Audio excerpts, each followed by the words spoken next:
आज हम कौन सा अध्याय पढ़ने वाले हैं? प्रश्नावली 13.6। प्रश्नावली 13.6। देखिए, अगर हम आपको कॉपी पर हिसाब बताएं तो आप हिसाब को देख सकते हैं, समझ भी सकते हैं। लेकिन यदि मैं आपको समझा दूं और अगले दिन आप अपने से प्रैक्टिस कीजिए बनाने का, तो आप कहीं ना कहीं अटकिएगा। अगर यहाँ बना देता हूँ तो आप नहीं अटकिएगा, क्योंकि बनाया हुआ है, देख देख के आप बना लीजिएगा।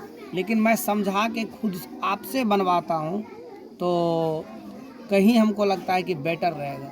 फिर जो प्रॉब्लम होगा आप कमेंट सेक्शन में लिखिएगा कि सर ये प्रॉब्लम है, तो मैं उन पर वीडियो बना के छोड़ दूँगा। कोई दिक्कत? समझ लीजिए। देखिए, आपको हम किताब से भी बताएंगे और कॉपी से भी बताएंगे। सबसे पहले ये पॉइंट लिखा हुआ है, इनको समझिए। कहता है जब तक अन्यथा ना कहा जाए, पाई बराबर 22/7 लीजिए। आपको जब आपको कहेगा कि नहीं, पाई का मान 22/7 नहीं लीजिए, 3.14 लीजिए, तब आपको 3.14 लेना है। समझे?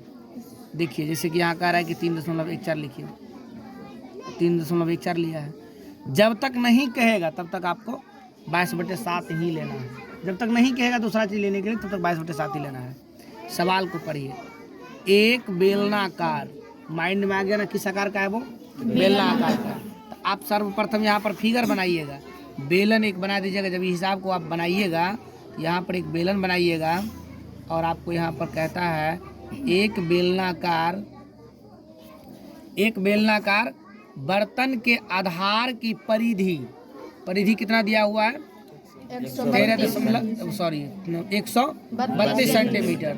और ऊंचाई कितना दिया हुआ है? 25 सेंटीमीटर। इस बर्तन में कितने लीटर पानी आ सकता है? भाई, क्या तुम परिधि से त्रिज्या ज्ञात कर सकते हो? परिधि से त्रिज्या लिखेंगे ना, वृत्त का परिधि बराबर 2πr, फिर परिधि दिया हुआ है 132 बराबर 2πr, काट कूट के आप r निकाल लीजिएगा। अब सोचिए जरा सा आगे करके, जिस विद्यार्थी को एक बेलन में r दिया हो, यानी त्रिज्या दिया हो और ऊंचाई दिया हो, तो उनको आयतन निकालने में कितना समय लगेगा? आयतन बराबर आपका सूत्र भी होता है।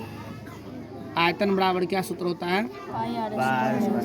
पाई r स्क्वायर h। पाई का मान आप जान ही रहे हैं, r का मान आप परिधि से निकाल लेते हैं, h का मान भी आप जान ही रहे हैं। एक बात आपको यहाँ पर लिखता है कि आपको जितना आयतन आया, अगर 1000 आपको आया है तो समझिए 1 लीटर। मैं सीधी सी शब्दों में अगर आप हमसे पूछिएगा तो आपको और मज़ा आएगा बनाने में। अगर इस सेंटीमीटर को आप मीटर में बना लेते हैं और ये भी सेंटीमीटर को आप मीटर में बना लेते हैं, पहले ये बना लेना है। अगर दोनों, इसको भी मीटर में इसको भी मीटर में, तो मीटर वाला आसानी होता है ना। 1 मीटर क्यूब बराबर 1000 लीटर। जितना मीटर क्यूब आया उसको 1000 से गुना करिए, बस आराम से बन जाएगा। नहीं, अगर वैसा करना चाहते हैं तो आपको दिया हुआ है 1000 cm³ बराबर 1 लीटर। अब आप इसको तब ऐसे करके लिखिएगा, चूँकि 1000 cm³ बराबर 1 लीटर, इसीलिए 1 cm³ बराबर 1/1000 लीटर। इसीलिए जितना आया है, जितना आपको दिया रहेगा यहाँ पर, जितना आपको cm³ आएगा, cm³ जितना आपको आएगा उतना बराबर लिखिएगा 1/1000 गुना जितना आपको दिया रहेगा। ऐसे करके निकालना है। दैट मीन्स अगर शॉर्ट भाषा में मैं कहूँ तो जितना आपको सेंटीमीटर क्यूब में आएगा उसमें 1000 से भाग देना है। यहाँ अगर मीटर में रहेगा, मेरी बात को बारीकी से समझिए, अगर आपका आयतन, लिखिए, यदि आयतन मीटर क्यूब में आया तो 1000 से गुना करें। अपना ट्री खुद से बनाया हुआ। यदि आयतन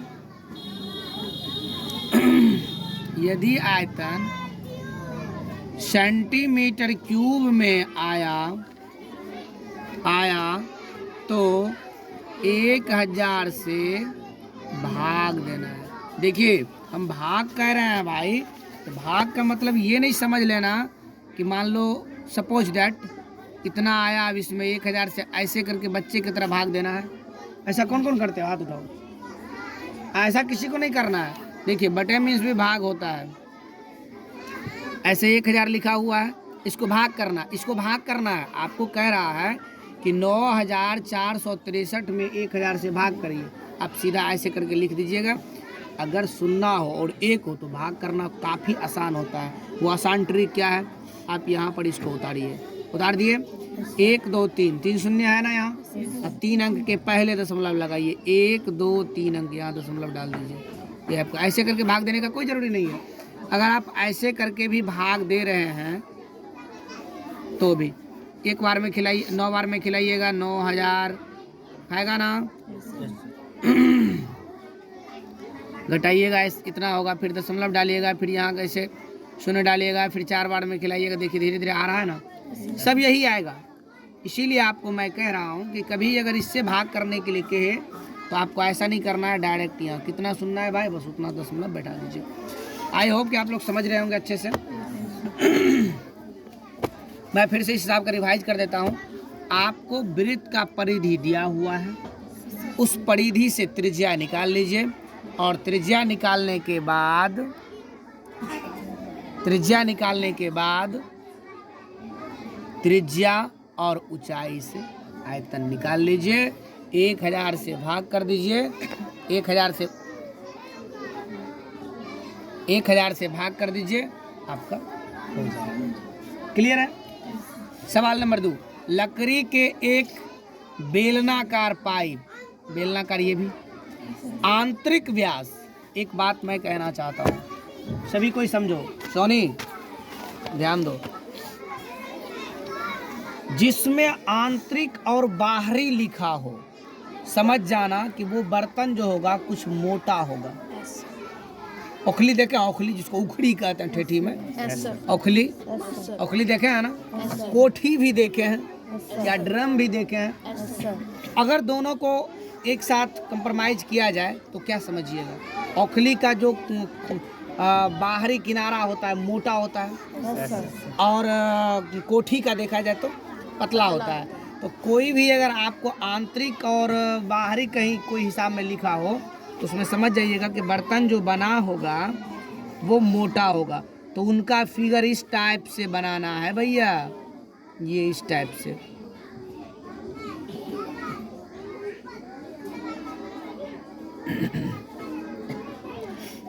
ये इस टाइप से बनाना है।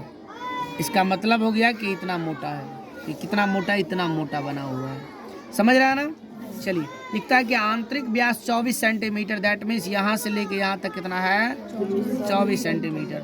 और बाहरी व्यास जो है 28 सेंटीमीटर है, दैट मीन्स यहाँ से लेकर के यहाँ तक जो है 28 सेंटीमीटर है। कितना है 28 सेंटीमीटर, और ये है 24 सेंटीमीटर। सर जी अगर ये आपको 24 है तो अंदर का त्रिज्या कितना होगा 12 सेंटीमीटर, व्यास बटा 2 तो 12 सेंटीमीटर ये हुआ। अगर ये यहाँ से यहाँ तक, यहाँ से लेके यहाँ तक 28 है तो आप यहाँ से लेके यहाँ तक कितना होगा आप बताइए 14 सेंटीमीटर। आपने दोनों का त्रिज्या निकाल लिया। और आपको लास्ट कह रहा है यहाँ देखिए, इस पाइप की ऊंचाई 35 सेंटीमीटर, 35 सेंटीमीटर। सर जी थोड़ा सा दिमाग लगाओ, त्रिज्या दिया है, ऊंचाई दिया है, आयतन निकालने में कितना विलंब करोगे? कोई विलंब नहीं ना करोगे, तुरंत निकल जाएगा ना। लेकिन सवाल एक खड़ा होता है कि सर आयतन में जो सूत्र होगा हमको पाई आर स्क्वायर एच जो लिख रहा है, इस पाई आर स्क्वायर में सर आर तो 2 गो है, ई भी है यहाँ 12 सेंटीमीटर, ये है 14 सेंटीमीटर। सर कौन सा आर रखेंगे? सवाल उसका है ना। त्रिज्या 2 गो है तो कौन सा आर रखेंगे? आप सवाल पर आइए, सवाल देखिए क्या कहते हैं, सवाल पर आइए। बाहरी व्यास 28 सेंटीमीटर, है। इस पाइप की लंबाई 35 सेंटीमीटर है। इस पाइप का द्रव्यमान ज्ञात कीजिए। यदि 1 सेंटीमीटर क्यूब लकड़ी का द्रव्यमान 0.6 ग्राम है, आपको क्या करना है? सबसे पहले बाहर जो बाहर जिस त्रिज्या से बाहरी भाग बना हुआ है उसका आयतन निकाल लेना है। उसके बाद अंदर वाला का आयतन निकाल लेना है। दोनों को घटा देना है। इसलिए घटा देना है, आपको पूछ रहा है इसमें कितना को हमको लगा होगा लकड़ी बनाने में, कितना लकड़ी लगा होगा, समझ रहे हैं? तो इसको बनाने के लिए पूरे को निकाल के, पूरे निकाल लिए हैं पूरे, ये बिचला इतना घटा देंगे तो खाली यही सब ना बचेगा। इतना निकाल लीजिए और आपको निकल जाएगा। उसके बाद 0.6 से गुना कर दीजिए, बन जाएगा। आई होप कि आप लोग समझ गए होंगे। फिर से मैं रिवाइज कर देता हूँ। आंतरिक व्यास दिया है, आंतरिक त्रिज्या निकाल लेंगे। बाहरी व्यास दिया है, बाहरी त्रिज्या निकाल लेंगे। ऊंचाई दिया है, दोनों का आयतन निकाल लेंगे। दोनों का आयतन के घटा के और 0.6 से गुना कर देंगे। सिस्टम से बनाइएगा। 3 नंबर का सवाल सबसे इजी है। एक सॉफ्ट ड्रिंक 2 प्रकार के पैकों में उपलब्ध है। 2 प्रकार के पैक से बनाया है। लंबाई 5 सेंटीमीटर और चौड़ाई 4 सेंटीमीटर वाले एक आयताकार आधार का टीन का डिब्बा है जिसकी ऊंचाई 15 सेंटीमीटर है। आप जानते हैं जिस ऐसे आयत जिसमें लंबाई, चौड़ाई और ऊंचाई, वो आयत नहीं, वो क्या हो जाता है? घनाभ हो जाता है। क्या हो जाता है? मान लीजिए ये आपका बोर्ड आयताकार है ना? अगर इसमें हम ऊंचाई भी फिट कर दें तो ये क्या हो जाएगा? घनाभ हो जाएगा। नेक्स्ट, समझ गया ना? ये घनाभ की साइज दिया हुआ है। नेक्स्ट कहता है और व्यास 7 सेंटीमीटर वाले वृत्त का आधार और 10 सेंटीमीटर ऊंचाई वाला एक प्लास्टिक का बेलनाकार डिब्बा है। किस डिब्बे का धारिता अधिक और कितना अधिक है? धारिता मतलब आपको लीटर निकालना पड़ेगा। धारिता मतलब क्या हुआ? इसका देखिए लंबाई, चौड़ाई, ऊंचाई दिया है, आयतन निकाल लीजिएगा। आयतन को लीटर में कन्वर्ट करना मतलब सेंटीमीटर में दिया है तो 1000 से भाग करेंगे। मीटर में दिया रहेगा तो 1000 से गुना करेंगे। सीधी सी बात है। उसके बाद देखिए फिर 7 सेंटीमीटर लंबवृत्तीय आधार मतलब 7 सेंटीमीटर आपका व्यास दिया हुआ है। त्रिज्या बना लेंगे। त्रिज्या बनाने त्रिज्या ये व्यास जो दिया है 7/2 दिया है तो उसको 3.5 नहीं करना है, 7/2 ही रहने देना। इसलिए क्योंकि वहाँ जो 22/7 आएगा उस 7 से ही 7 को काटने में अच्छा रहेगा, है कि नहीं? समझे? नीचे है ना 22/7 लिखता है ना, और यहाँ गुना करेंगे 7/2। 7 काटने में कितना मजा आएगा। आप 35 कर दीजिएगा, 3.5 कर दीजिएगा तो फिर आपको समस्या हो जाएगा। एक तो यहाँ समस्या भाग देने में, फिर वहाँ समस्या काटने में। इससे बेटर है कि ऐसा करना ही नहीं है। दोनों का आयतन निकाल के, दोनों का धारिता निकाल के देख लेना है किनका धारिता अधिक है। लिख देना है फलना का धारिता अधिक है। कितना अधिक है तो दोनों को घटा के देख लेंगे कितना अधिक। आई होप कि आप लोग समझ गए होंगे। 4 नंबर का, यदि एक बेलन का पार्श्व पृष्ठ क्षेत्रफल 94.2 सेंटीमीटर स्क्वायर है और उसकी ऊंचाई 5 सेंटीमीटर है तो ज्ञात कीजिए आधार का त्रिज्या। सर जी ये सबसे आसान सवाल है। आप लिखिए बेलन का वक्र पृष्ठ क्षेत्रफल, पार्श्व को ही वक्र कहते हैं। बेलन का वक्र पृष्ठ क्षेत्रफल 94.2 सेंटीमीटर स्क्वायर है। लिख दिए इतना। ऊंचाई भी लिख देंगे 5 सेंटीमीटर। अब सूत्र लिखना है, बेलन का वक्र पृष्ठ क्षेत्रफल बराबर क्या होता है बोलिए? 2 पाई आर एच। तो बेलन का क्षेत्रफल के नीचा में लिखिए 94.2 और उधर 2 का 2 लिखिए, पाई का मान 22/7 लिखिए, आर का मान इसी से निकालना है। कह रहा है ना इनका त्रिज्या ज्ञात कीजिए। आर का मान निकालना है। ऊंचाई 5 दिया है तो आपको एक समीकरण दिया है तो एक चर का मान नहीं निकाल सकते हैं। एक समीकरण से एक चर का मान आसानी से ज्ञात हो जाता है। इधर उधर करके तेरी मेरी करके बस बना लीजिएगा। गुना बराबर का उस बगल लेके जाइएगा, गुना को तो भाग में हो जाएगा, जोड़ को उस बगल से इस बगल करिएगा तो घटाव में हो जाएगा, घटाव को करिएगा तो गुना में हो जाएगा, सॉरी घटाव को करिएगा तो जोड़ में हो जाएगा, भाग को करिएगा तो गुना में हो जाएगा, गुना को करिएगा तो भाग में हो जाएगा। बराबर की साइड से उस साइड करना है तो बस ये भी बन जाएगा। उसके बाद फिर कहता है कि जब आपको त्रिज्या निकल गया, ऊंचाई निकल गया तो आपको आयतन निकालने में कितना देरी लगेगा? बेलन का आयतन निकाल लीजिएगा। लेकिन होश में रहिएगा, बेलन का आयतन निकालने वक्त आपको पाई का मान 22/7 के अलावे आपको 3.14 लेना है। आई होप कि आप लोग 1 2 3 4 तक समझ गए होंगे। नेक्स्ट कल के लिए रहने दीजिए 5 6 7 8।